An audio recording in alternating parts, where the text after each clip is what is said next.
When you need mealtime inspiration, it's worth shopping Kroger, where you'll find over 30,000 mouth-watering choices that excite your inner foodie. And no matter what tasty choice you make, you'll enjoy our everyday low prices, plus extra ways to save, like digital coupons worth over $600 each week. You can also save up to $1 off per gallon at the pump with fuel points. More savings and more inspiring flavors make shopping Kroger worth it every time. Kroger, fresh for everyone. Fuel restrictions apply.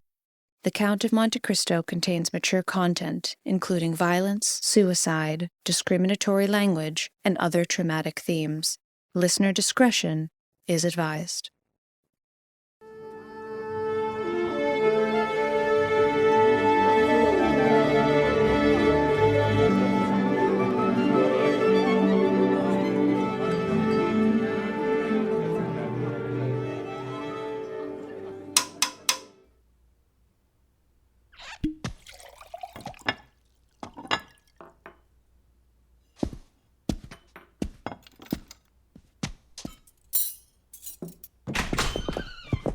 Goodness. This is certainly a spread. But where's the host? Lucian!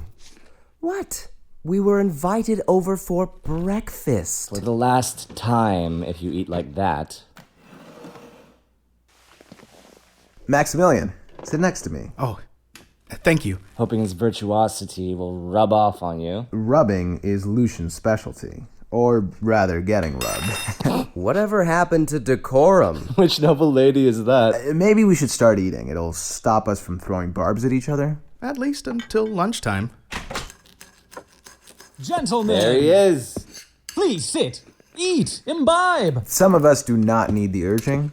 Are we not waiting for the others? You were very clear about a 9:30 arrival. Well, yes, but our other friends have permission to arrive later. No need to lie, Albert. We know we are your closest friends. And also you invited Maximilian. Maximilian Morel has more honor in his Gentlemen, please! As much as I love our spars, I must ask that you cede the floor. Time is limited and there is much to cover. Are you referring to the secret reason you've invited us all to breakfast? What was the secret? The part where he said, I have something important to share with you? Thank you, Lucian. An excellent segue. You are all here today, so I can tell you about a man. Okay. But not just any man. Oh no, my friends. It is time that I tell you the truth about what happened when I traveled to Italy. Would you like permission to start? As you know, I had plans to traverse across Europe this summer, and as our dear friend Franz d'Epinay had similar intentions, we agreed to meet in Rome.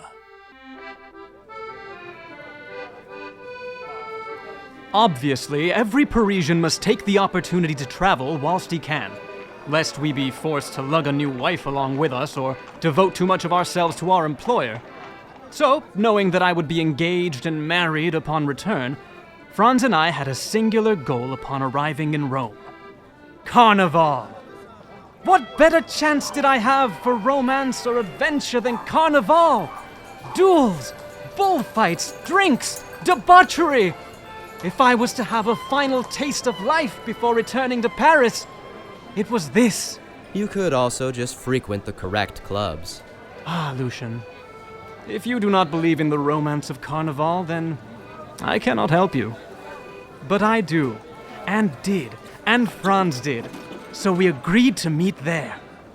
Naturally, I arrived first.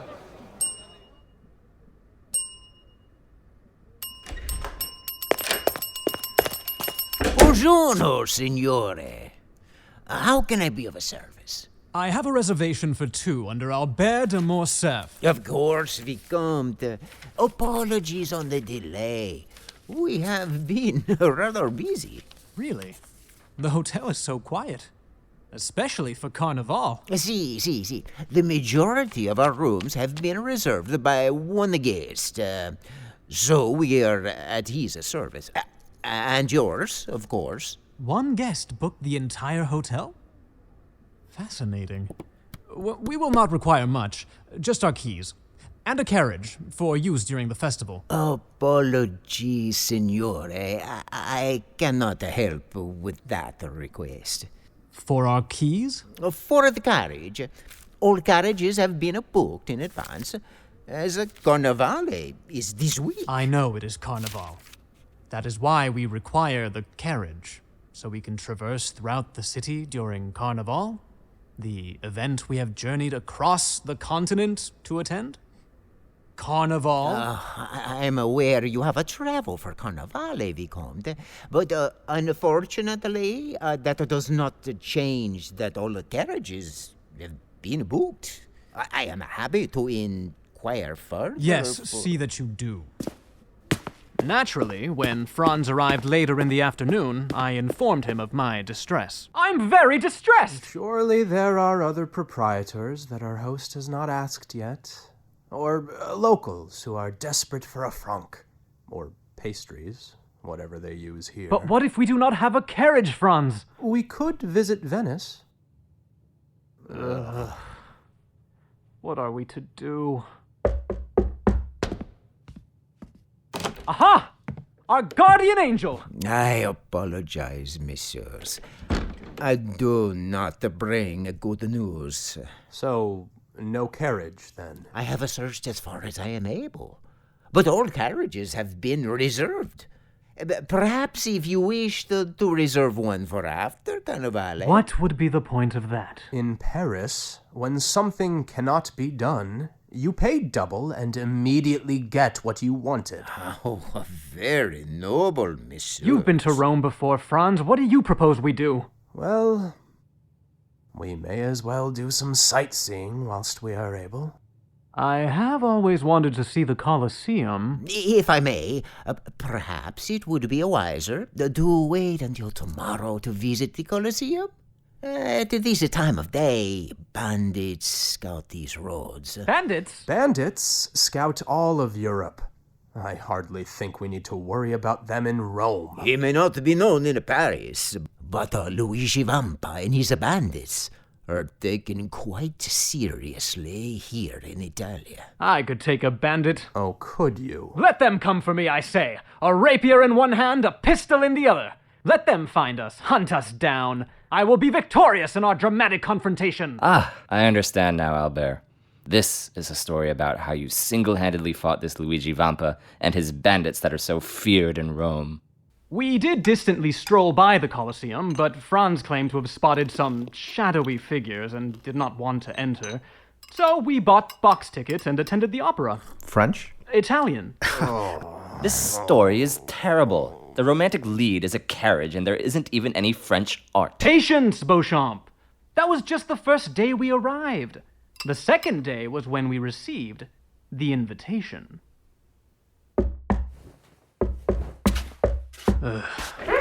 Good morning, Monsieur Hotelier. Good morning, Vicomte. I bring excellent news. Your neighbor has most generously offered the use of one of his personal carriages to you and your companion for the duration of your stay. Really? What's going on? A sign from the gods! We've found ourselves a carriage! From where? Our most mysterious neighbor. The Count of Monte Cristo, messieurs. The Count of Monte Cristo. Monte Cristo doesn't have a count. The isle is practically a rock. Technically, all islands are practically rocks. Still, if this count was any sort of noble, he would have not sent some messenger. He would have presented his offer in writing as proof of his word. Bonne journée, messieurs. For you, on behalf of my employer. Ha! A sort of noble indeed! Or at least a boy who learned his letters. Look at that! We've been invited for lunch!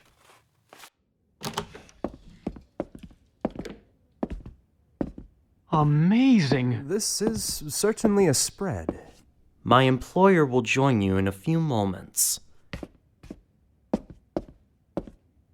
What luck, Franz!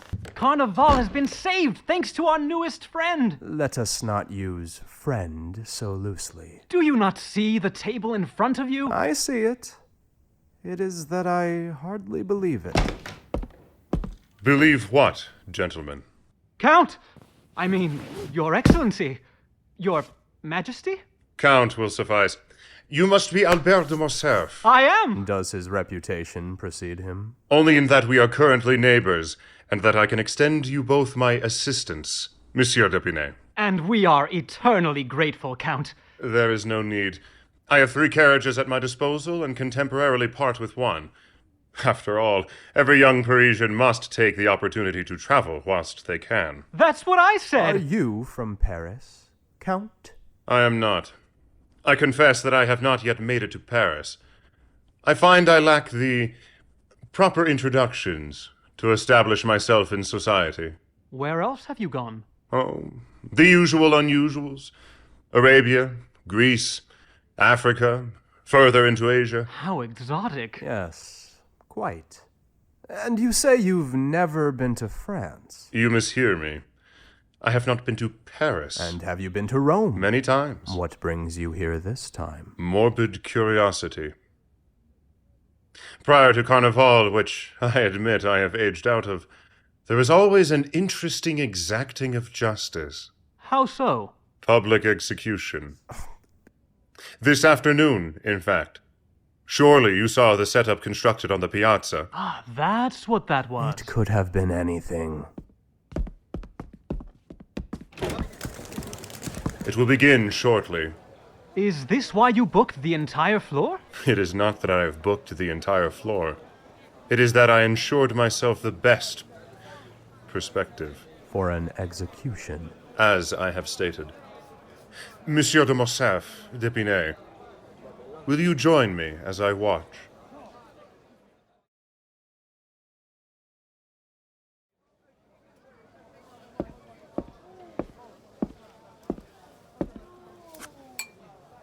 Your Excellency. Thank you, Bertuccio. Does your slave travel with you wherever you go? My attendant is always with me. I keep few in close confidence. Surely you could afford to train more to your predilections. Ah, a story. When I first visited a... Good morning, Franz. Atrocious timing. Yes, the story was finally getting good. What story? I am recounting our tales of Rome. Oh. Of the Count of Monte Cristo. Is that what this is for? Unless Albert is about to tell us he's engaged to a horse carriage. Good lead, Lucien. I'm rubbing off on you, after all. You are unamused. How far is he into the story? You're about to watch the execution. Well, don't stop on my account. Albert, proceed. Right. I wonder how many sentences will be issued today. Currently, 2. Currently? 2 men. Both are criminals. One is old and a known vagrant. The other, young and allegedly innocent. If he is an innocent, why must he be executed? Innocence in the eyes of the people differs greatly from innocence in the eyes of the law. The boy is rumored to be in Luigi Vampa's service. The bandit. Yes. It would take an act of God to save him now.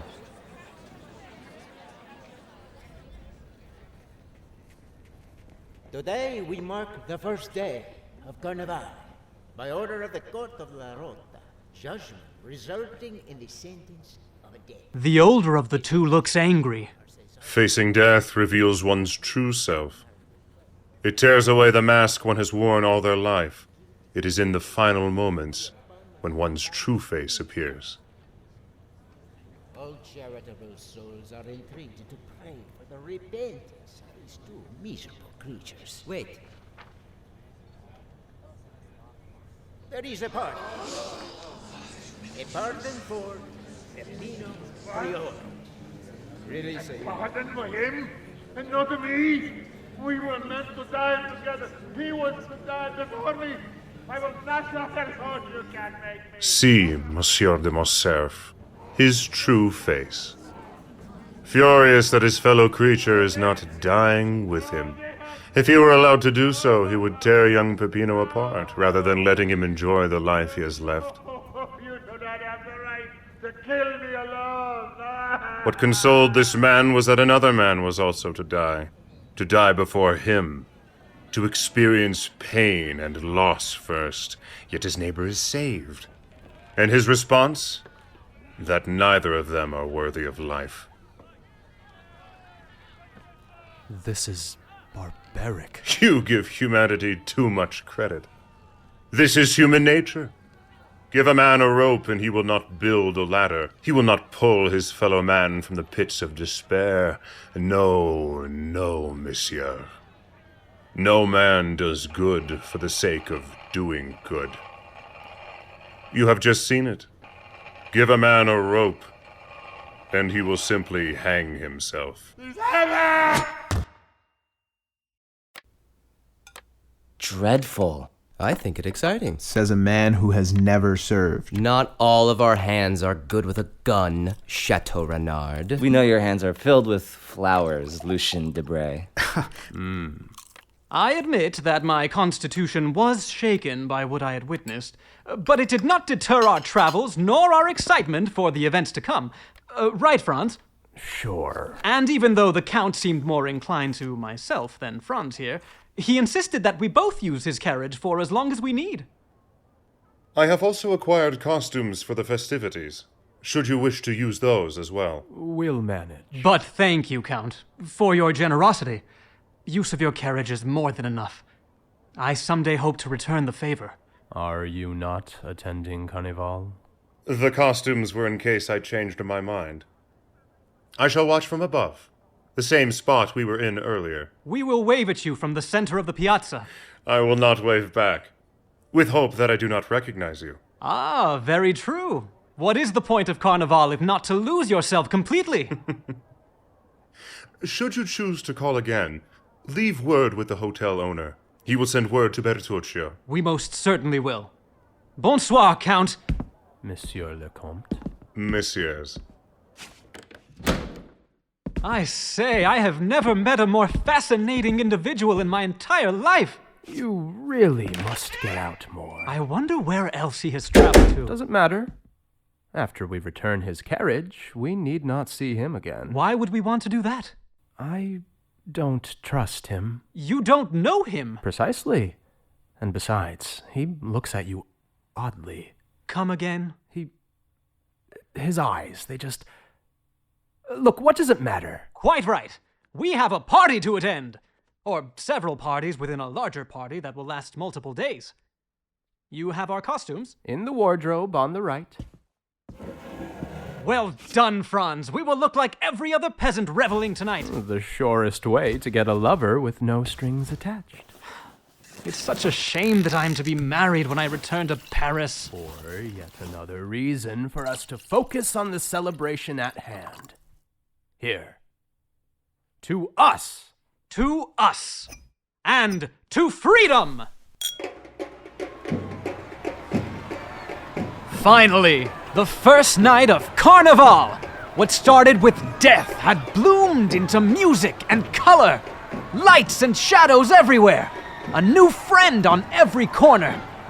And speaking of, in my quest to find a lover before returning home, I realized the fastest way to success was to divide and conquer. I feel like we will succeed apart tonight. Meet back at the hotel. Did you still want to attend the ball? Yes, I almost forgot. We shall meet there. Godspeed, my friend. Enjoy yourself, but not too much.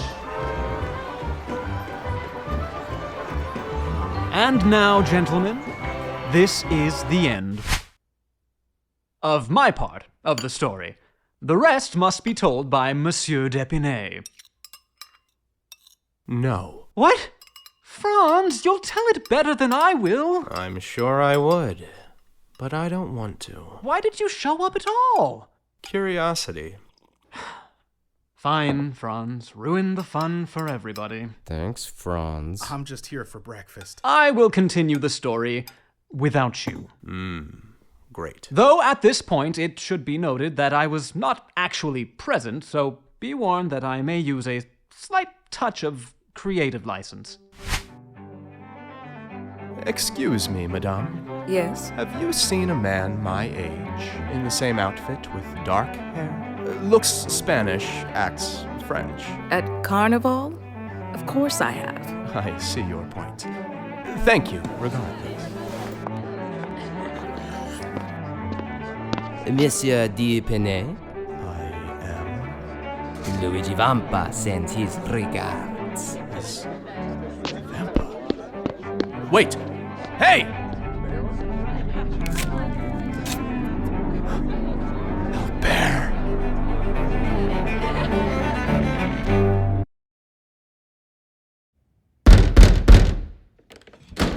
Where is he? Where is the Count? Monsieur le Comte. Monsieur d'Épinay. Look! Albert is in danger! From Luigi Vampa, no less. This is quite serious. Why do you bring me this letter, Monsieur d'Épinay? Albert de Morcerf is the most noble of men. He is my trusted confidant and lifelong friend, whom I would gladly give everything I had. No. That is absolutely not what I said. You elected to not tell the story. That does not mean you can just insert whatever groveling you like. Oh, would you like to take over? No. Then I shall presume to tell the story as I see fit. Why did you go to the Count, Franz? Because I imagine that a man of your resources would be able to provide some assistance. You ask me to pay this ransom? The House de Morcerf is not lacking in funds. How do you know that? Yet the ransom is not what concerns me. Albert's life is in grave danger, and Luigi Vampa shows no mercy to those who do not meet his demands. So, what do we do? Bertuccio! Excellency. Prepare the horses. Involving the Carabinieri provides unwanted attention and will take too much time. Carabinieri? Italian police. It would also inadvertently besmirch the Morcerf name in a way I do not approve of. I shall speak with this Luigi Vampa myself. Negotiate Albert's release. But what if we are too late? I assure you, Monsieur d'Épinay, I am never late. The Count of Monte Cristo and Franz ride at a rapid pace. From the center of Rome, skirting the revelers that remain on the streets of the city, galloping away from the daybreak that chases us like hounds. I, obviously having been kidnapped, was blindfolded and taken to an undisclosed location. But I knew where I was being brought. The hideout of Luigi Vampa and his dastardly crew of bandits. Perhaps it is best you remain here, Monsieur d'Épinay. I will go where Albert is. Very well. Are you armed? No. I did not think... No matter. Remain behind me, and promise. If I say, you will retreat. Agreed. How should we announce our... Albert! I had been bound and gagged, barely conscious after being manhandled by Vampa's cronies. Are you all right? He looks unharmed. For now.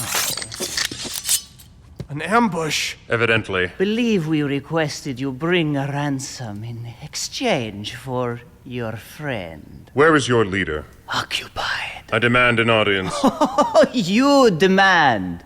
Well, I'll just go get him, won't I?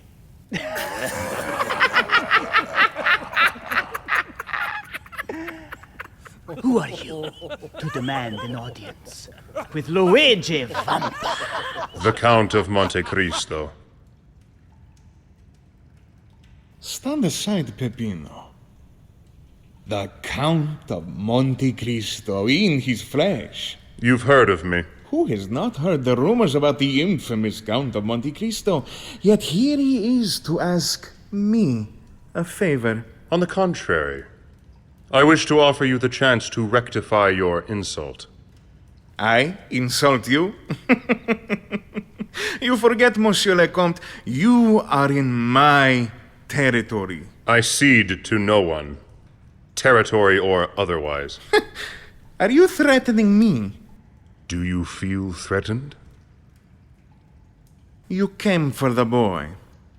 My protection extends to my friends. To insult them is to insult me. In my territory, I am the one who decides what is or is not an insult.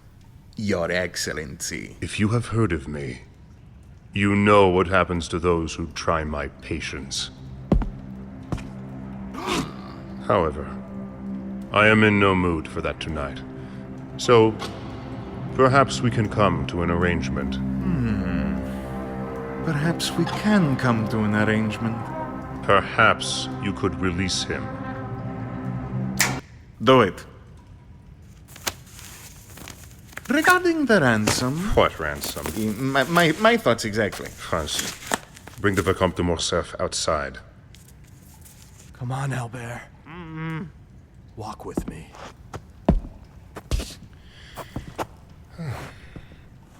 I trust there will be no more insults between us during this visit and any that may follow.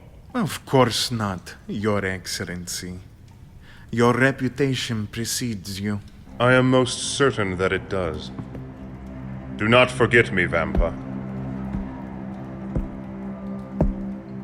I will not forget you.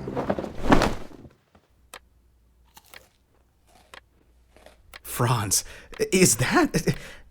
Did all that really? Yes. He didn't even draw. He didn't need to. As he said his name, everyone in the cave shivered with fear. I thought you were blindfolded. Under the Count's protection, nobody would have touched me. I was practically a god. You were bound and gagged and very tired. Franz, what does it matter? I was in danger. The Count saved my life.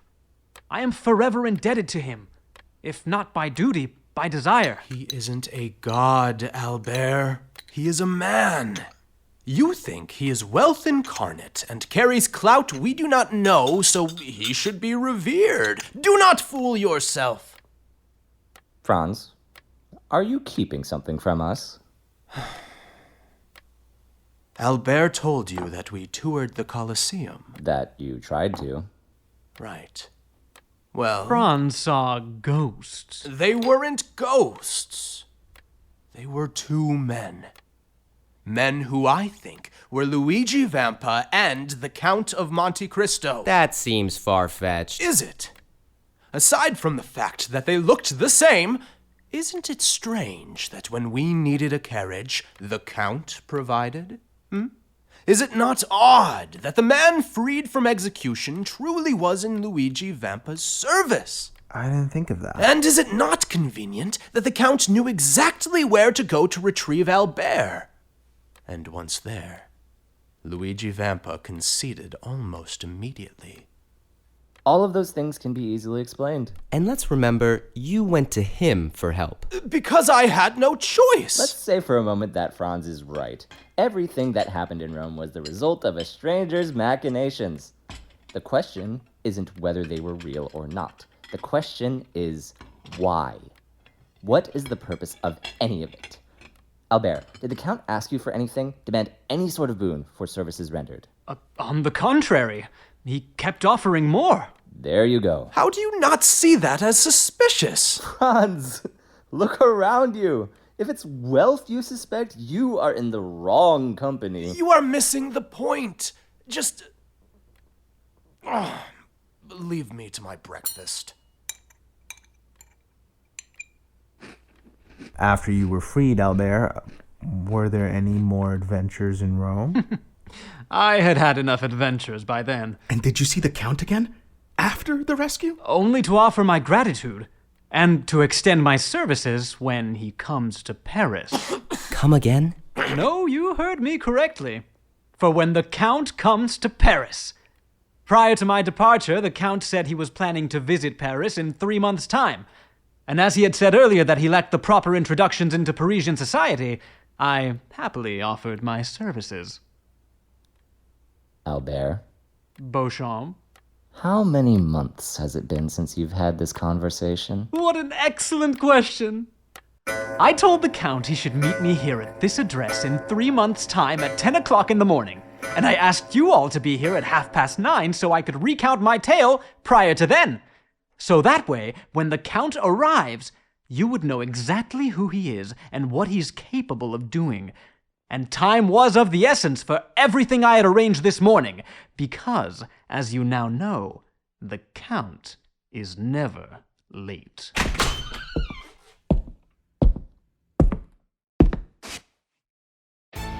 Bonne journée, gentlemen.